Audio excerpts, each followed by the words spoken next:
Hello, friends. Thanks for listening today. It's episode 167 of the Diet Diaries. And today's episode is going to be a follow-up to episode 166, which is last week. So if you haven't listened to last week's episode, I recommend you listen to it first. You don't have to, this will still be helpful, but it's going to tell, it's kind of a follow-up. It's going to tell a more complete story and be a more complete picture of how to use these skills.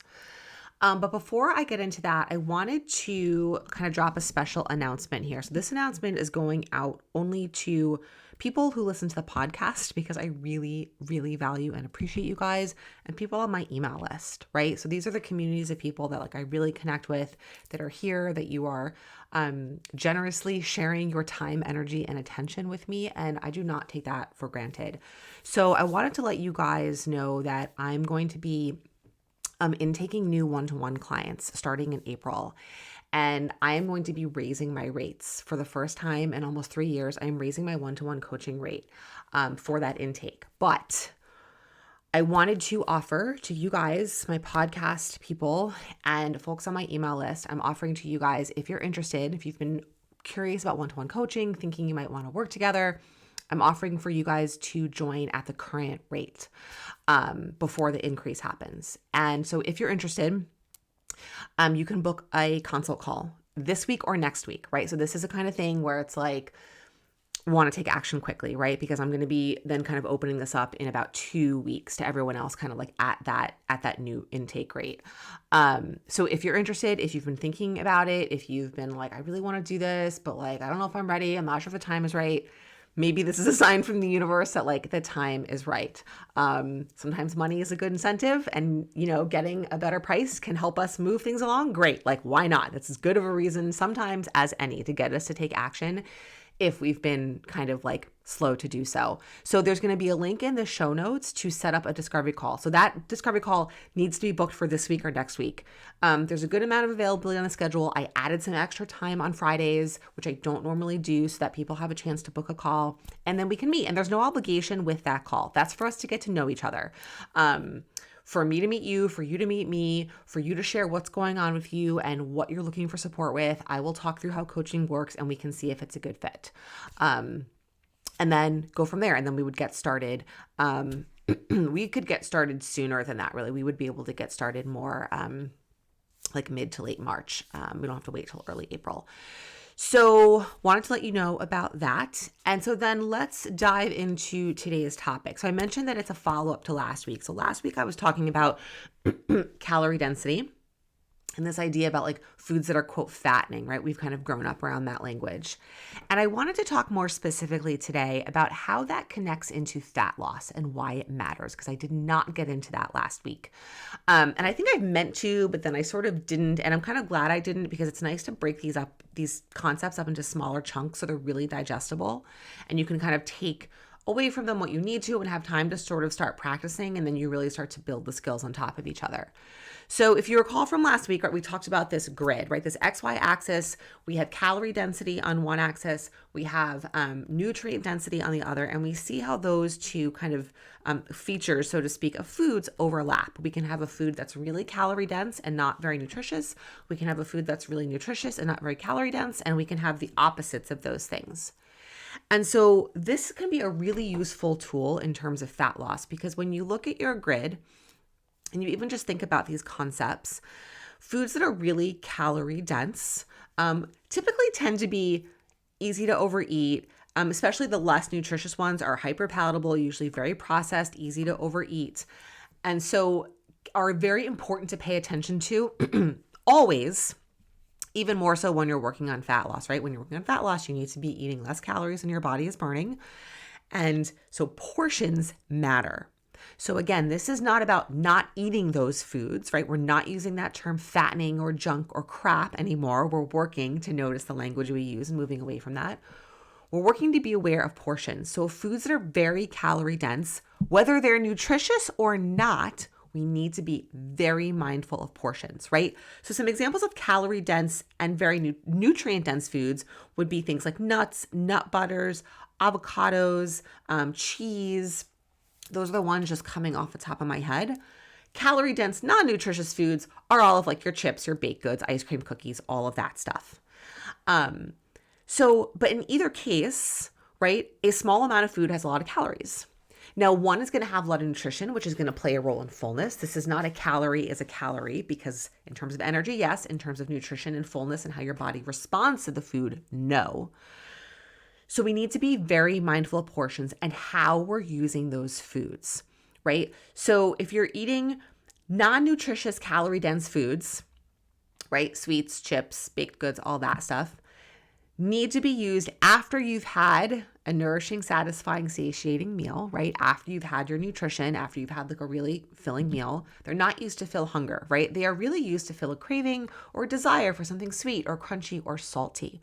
When we use them in that way, and we pay attention to them, when we prioritize them, again, a separate episode that I will do, we set ourselves up for success, right? We don't put ourselves in a position we are primed to overeat these foods, and we are able to have them in a portion that lines up with our goals. It is totally fine, and I would even say necessary, to have dessert after definitely one meal a day on a regular basis, maybe even more depending, in order to be able to stay consistent.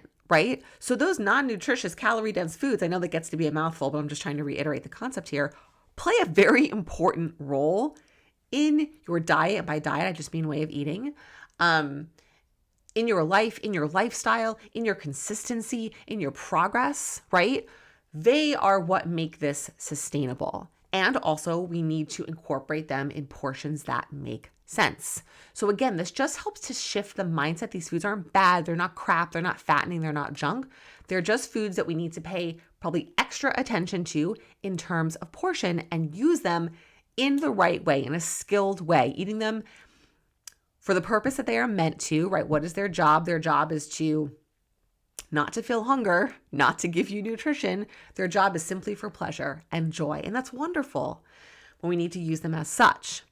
Right? Then we have foods that are less calorie dense and very nutritious. Those are foods we want to eat a lot of, right? All the time. And when we're working on fat loss, again, the skills that you use to help you feel more at ease around food are the same skills that will help you lose fat. That's why these things are not like mutually exclusive, or sometimes I get confused by that saying, but you want to be eating a lot of kind of less calorie dense, more nutritious foods a lot of the time, right? That's your lean meats, that's your veggies and your fruits and, your whole grains and beans and those things kind of, they tend to be a little bit more calorie dense, but certainly not as much as something like, cheese or nuts or nut butters or things like that, olive oil and whatnot. So we want to be eating most of our foods. That's what's going to fill hunger, right? So when you're hungry, you want to choose a nutritious, and food that is maybe a little bit less calorie dense, right? Kind of on this more to the side of the spectrum. So you can have more of it, right? When we eat foods that are less calorie dense, we can eat more of them. It goes back to that peanut butter. I think my example was it peanut butter and strawberries, right? You can eat a lot more strawberries for 100 calories than you can peanut butter. You can eat like 2 cups of strawberries and you can eat 1 tablespoon of peanut butter. Just visually speaking, there is a huge difference in the amounts of those foods and therefore in the ways that they are going to fill you up. Does not make one better than the other. They have different jobs. So this is really about putting the right food into the right job with the lens of fat loss, right? So you want most of the food, most of the time to be nutrient dense. You want to get a good amount of food from the less calorie dense foods, some of your food from the more calorie dense foods, and then you're using kind of that bottom right quadrant. And again, I'll link a blog post that has this visual for you. That bottom right quadrant, which is your baked goods, candy, ice cream, chips, and snacks and all that stuff, not to fill hunger, but in smaller portions as a way to enjoy craving, like satisfy cravings, eat, for pleasure, and all that kind of stuff.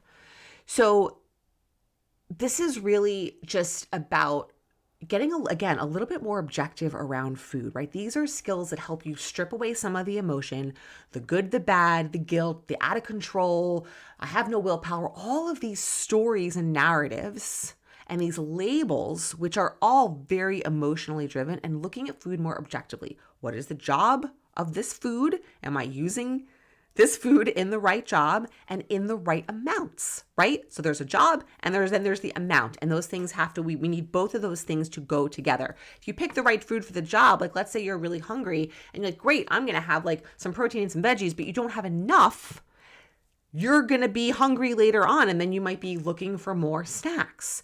You need And to that point, if you're hungry and you go and start to use like snacky food to try and fill that, you're going to overeat that very quickly. You're going to eat that in a portion that's way exceeds what you actually need, and certainly what your body needs from an energy standpoint, from a caloric standpoint, right? And I know sometimes talking and hearing about calories can be triggering, and I get that. And also, we have to learn how to look at these things a little bit more objectively, right? Calories, this is science, right? And we've been taught to have all these emotions and negative feelings about it. But part of living in a human body is understanding this science, is understanding how to feed ourselves in a way that lines up with how we want to feel and what our bodies need. And no different than knowing that we need to exercise, or that fruits and vegetables are nutritious and candy is not, or that like we get our blood pressure could be up or down, or we get our blood work back and our cholesterol could be high. Like we look at these things and we have to have this information so we can take care of ourselves. And so that is what I am trying to do kind of with kind of this series of episodes. And, you know, I think I'm going to keep this one short. I'm looking back over it at my notes here. You know, actually, I do want to mention a couple of other things. Just they're kind of building on what I've already said, is that when you're working on fat loss, right, and you're eating a little bit less than your body needs, you're going to get hungry. That's your body's normal response. It's what it's supposed to do. That's normal. What helps mitigate and offset that hunger is protein and eating lots of veggies, eating lots of less calorie dense foods, lots of veggies and some fruit. Again, so that's why understanding and having this concept is important.